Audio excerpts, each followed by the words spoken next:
Assalamualaikum warahmatullahi wabarakatuh. Anak sekalian yang dirahmati Allah Subhanahu wa taala. Berjumpa kembali kita di pembelajaran pendidikan agama Islam. Wabil khusus kelas 11 hari ini. Tema yang akan kita sampaikan pada hari ini adalah membiasakan berpikir kritis dan semangat mencintai iptek atau ilmu pengetahuan dan teknologi. Anak-anak sekalian, kita buka dulu bersama-sama dengan melafazkan lafaz basmalah. Bismillahirrahmanirrahim. Anak-anak sekalian, adapun tujuan pembelajaran yang akan kita capai pada pertemuan pertama ini adalah membaca dengan tartil Quran surat Ali Imran ayat 190 dan 191. Kemudian yang kedua mampu menghafalkannya. Kemudian yang ketiga mampu mempresentasikannya dengan baik. Kemudian yang keempat meyakini bahwa berpikir kritis itu adalah upaya untuk mencintai pengetahuan dan teknologi, adalah perintah agama. Kemudian yang kelima adalah membiasakan nilai-nilai yang terkandung dalam surat tersebut. Yang keenam adalah menganalisis Quran surat Ali Imran ayat 190-191. Anak-anak sekalian,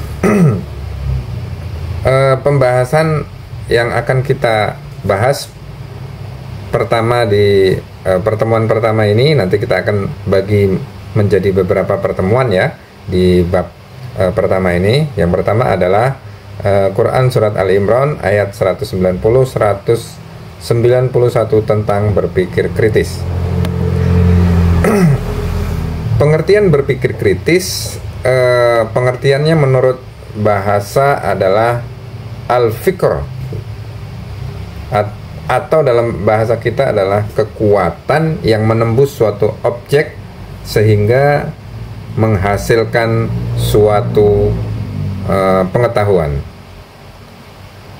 Kita rinci, misalnya arti dari al-ilm adalah jika pengetahuan itu didukung dengan bukti-bukti yang kuat.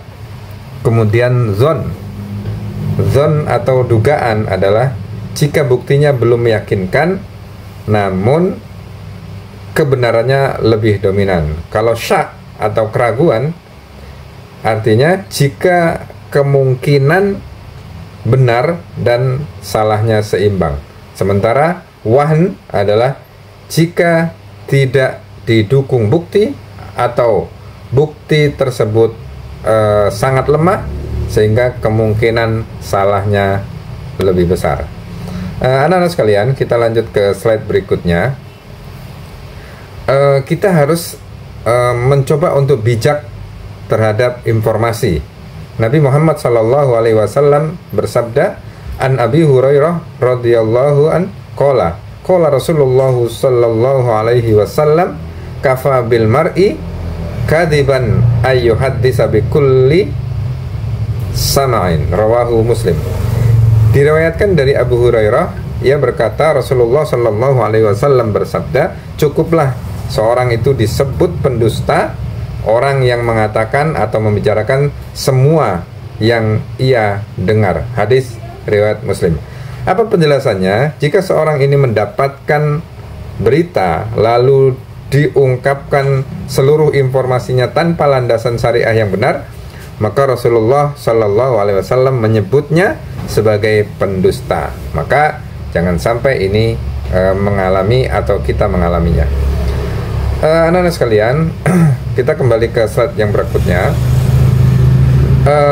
Kita berdoa kepada Allah Subhanahu Wa Taala bahwa Rabbana ma khalaqta hadza batila subhanaka faqina adzabannar. Ya Tuhanku, tidaklah Engkau menciptakan ini dengan sia-sia, maha suci Engkau. Berdasarkan ayat ini, Allah memerintahkan kepada umat manusia agar mempergunakan akalnya untuk memikirkan ayat-ayat Allah. Nah, disinilah letaknya, nanti kita akan mencoba untuk berpikir kritis untuk diri kita. Kalau kita mengamati gambar, coba kita amati gambarnya nih. Di sini ada di luar angkasa ya. Ini cara untuk kita mendeteksi termasuk alur berpikir kita. Misalnya di gambar 1.2, kapan bendera merah putih dikibarkan di ruang angkasa. Kemudian yang ke gambar 1.3, di atas bumi ada langit dan di atas langit ada apa. Nah kemudian gambar 1.4 ada daratan, lautan, tumbuhan, sudah berapa persen yang sudah dimanfaatkan. Kemudian ada gambar 1.5, pesawat ruang angkasa, sudah adakah putra terbaik Indonesia yang terlibat. Nah ini bagian daripada mengamati gambar untuk kita bisa berpikir kritis. Anak-anak sekalian, dalil tentang berpikir kritis yang pertama adalah surat Ali Imran ayat 190-191. Saya bacakan ayatnya. A'udzubillahi minasyaitonirrajim. Bismillahirrahmanirrahim. Inna fi khalqis samawati wal ardi wa ikhtilafil laili wan nahar la ayatil liulil albab. Alladzina yadhkuruna Allaha qiyaman wa qu'udan wa 'ala junubihim wa yatafakkaruna fi khalqis samawati wal ard. Rabbana ma khalaqta hadza batila subhanaka faqina 'adzabannar.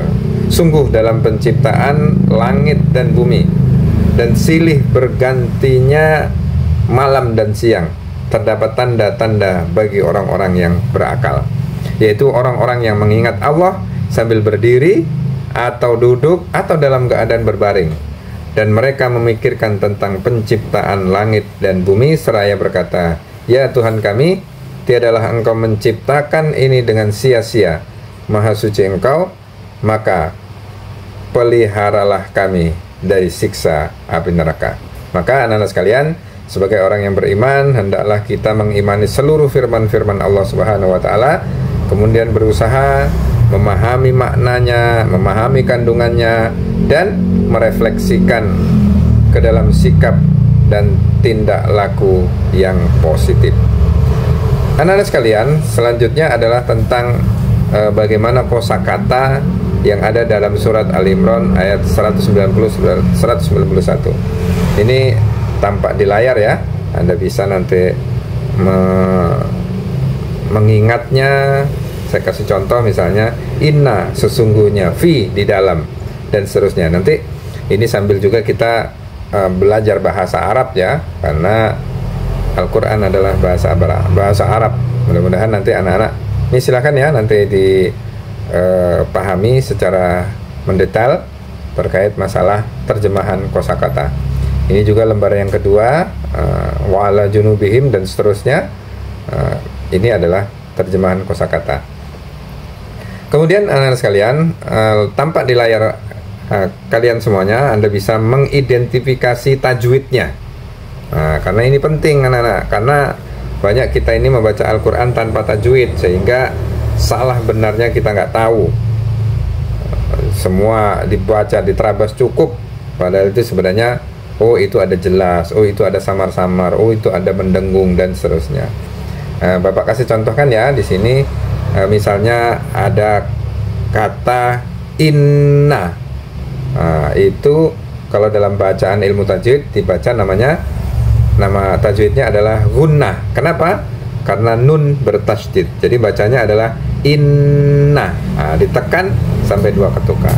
Terus as-samawat wan nahari dan seterusnya, itu ada nama-nama tajwidnya. Mudah-mudahan nanti anak-anak bisa memahaminya dengan sebaik-baiknya.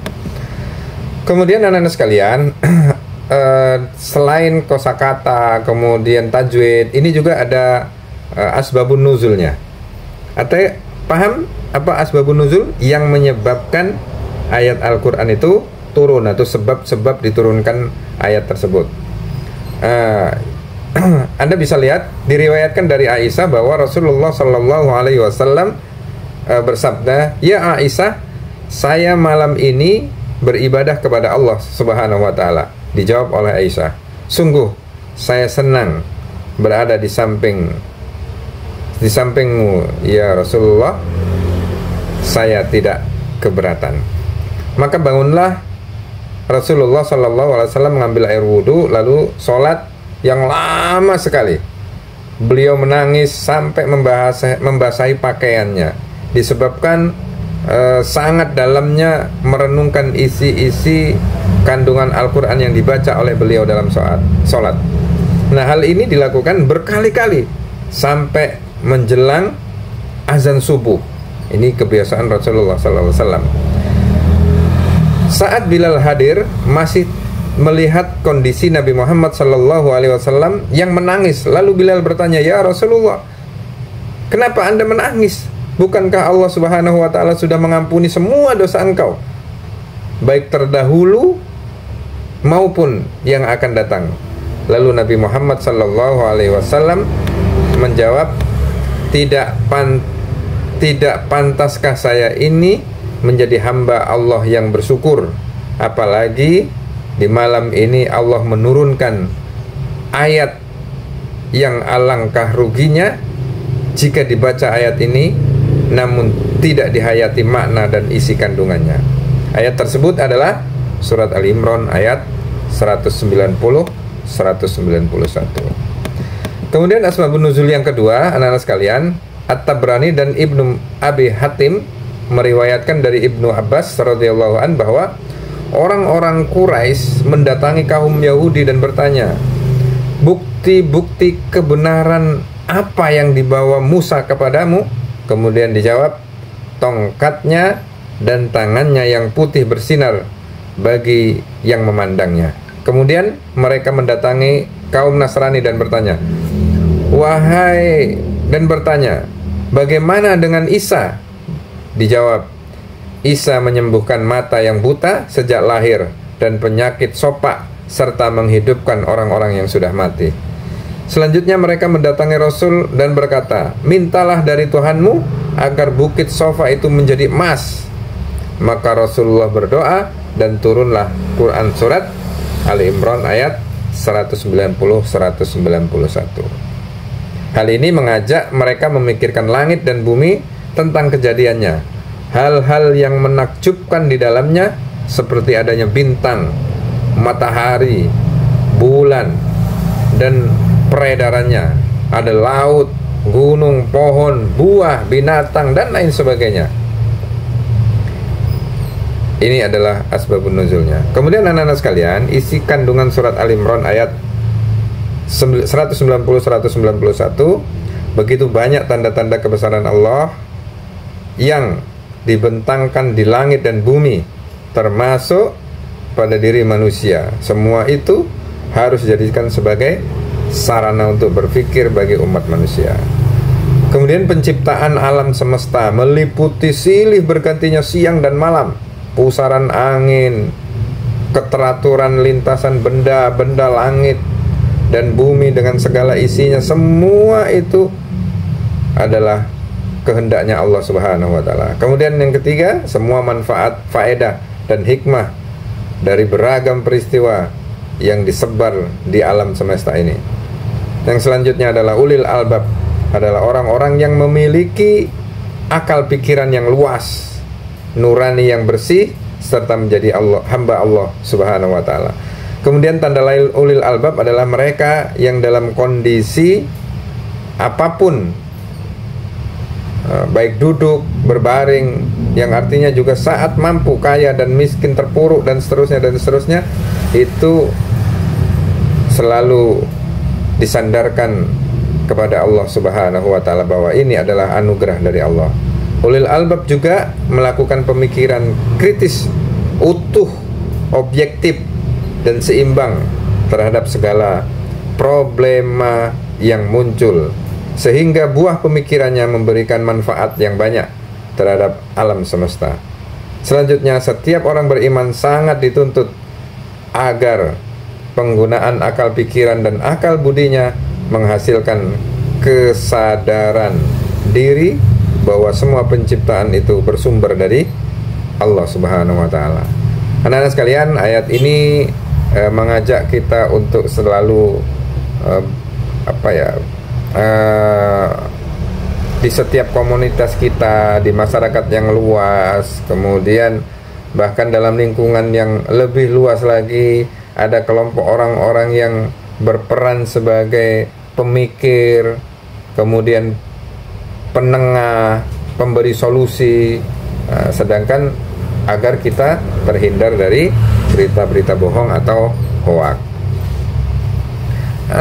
Anak-anak sekalian, itu adalah bagian dari ayat pertama yang terdapat dalam Quran surat Al-Imran ayat 190. Nanti kita akan lanjutkan di episode berikutnya. Kita akan kupas juga terkait masalah dalil yang kedua, yakni surat Az-Zumar ayat 18. Oleh karenanya anak-anak sekalian, mari kita manfaatkan akal pikiran kita yang diberikan oleh Allah kepada kita semuanya, manfaatkan untuk sebaik-baiknya agar kita masuk kategori ulil albab, yakni orang-orang yang berpikir. Karena orang-orang yang berpikir selalu menghitung mana yang terbaik untuk dirinya, mana yang dilarang oleh Allah, mana ciptaan Allah, mana yang dikaruniai Allah, maka sehingga hasilnya adalah menguatkan iman dan keyakinan kita kepada Allah Subhanahu wa taala. Berpikir kritis, endingnya adalah kita semakin yakin terhadap Allah Subhanahu wa taala. Itu saja anak-anak di pertemuan kali ini. Kita akan sambung di dalil berpikir kritis yang kedua, insyaallah dalam lain waktu dan kesempatan. Terima kasih. Billahi taufiq wal hidayah. Wassalamualaikum warahmatullahi wabarakatuh.